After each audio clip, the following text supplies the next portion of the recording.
Water is life. It forms our world and our lives. It allows us to travel. It blocks our paths. It is crucial in determining where we live and work and what we eat and drink. It is an essential biological and natural resource that people struggle to access and control. Water shapes human culture, our ways of life. It is central to many faiths, rituals, and ceremonies around the world. It inspires art and music. The Smithsonian's exhibition Waterways explores the many ways that water shapes our lives. Our relationship with water is so remarkably deep that we often overlook it. The exhibition asks us to all think about how we interact with water. All of us have a water story. Since 2016, the Smithsonian has gathered stories from hundreds of Americans who shared their water memories. Listen to their stories and consider, what are your waterways?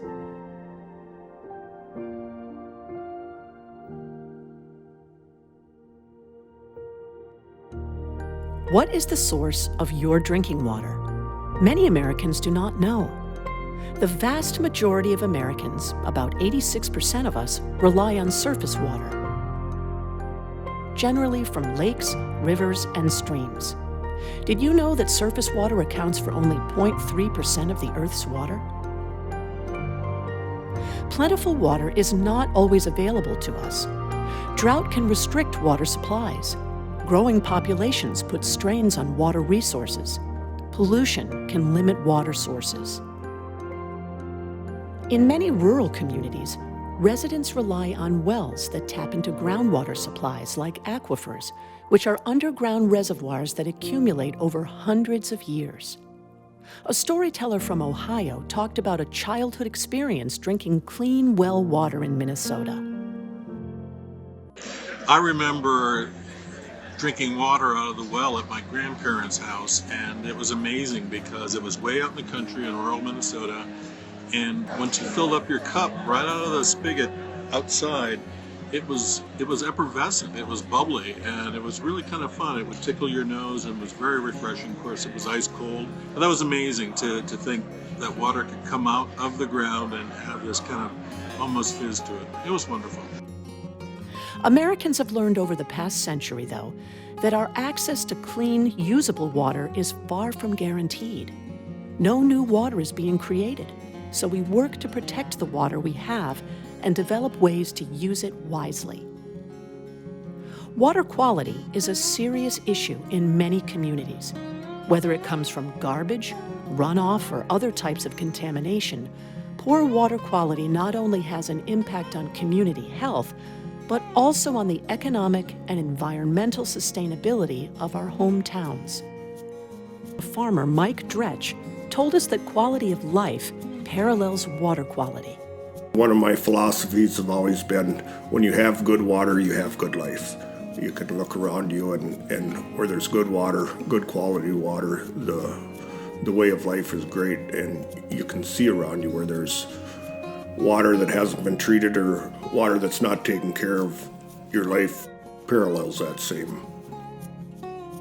Art Owen of Minnesota's Prairie Island Dakota community noted that clean water was necessary for the viability of his community. The most precious thing on earth, and that's water. You need it to survive. The main thing in the future, not just saying thank you all the time for it, but to constantly, how are you going to keep it clean? What laws are you going to change to keep it clean?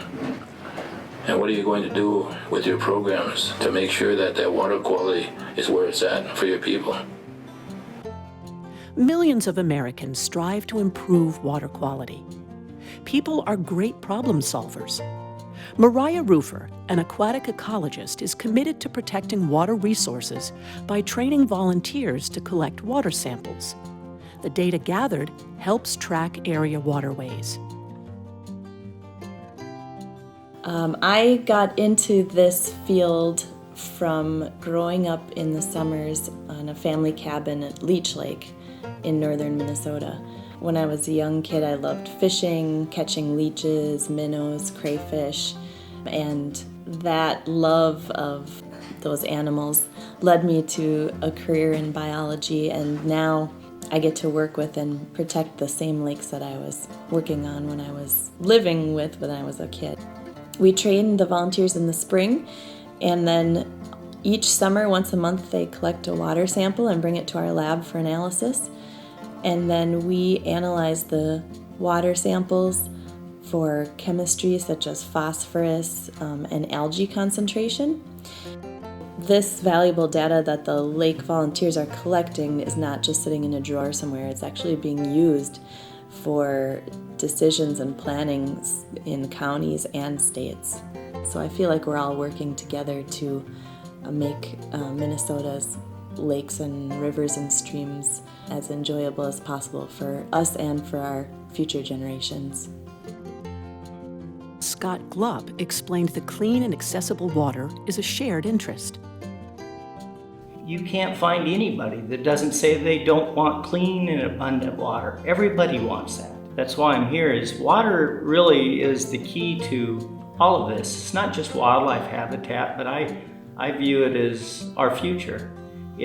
We need it to sustain life, not just for humans, but wildlife and all of creation. And not only do we need water, but we need high quality water. We need good, clean water.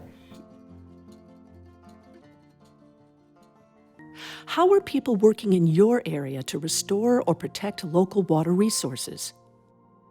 Tell a story about water's impact on you or your hometown. Share your story with a friend. Participate in a program led by your state humanities council.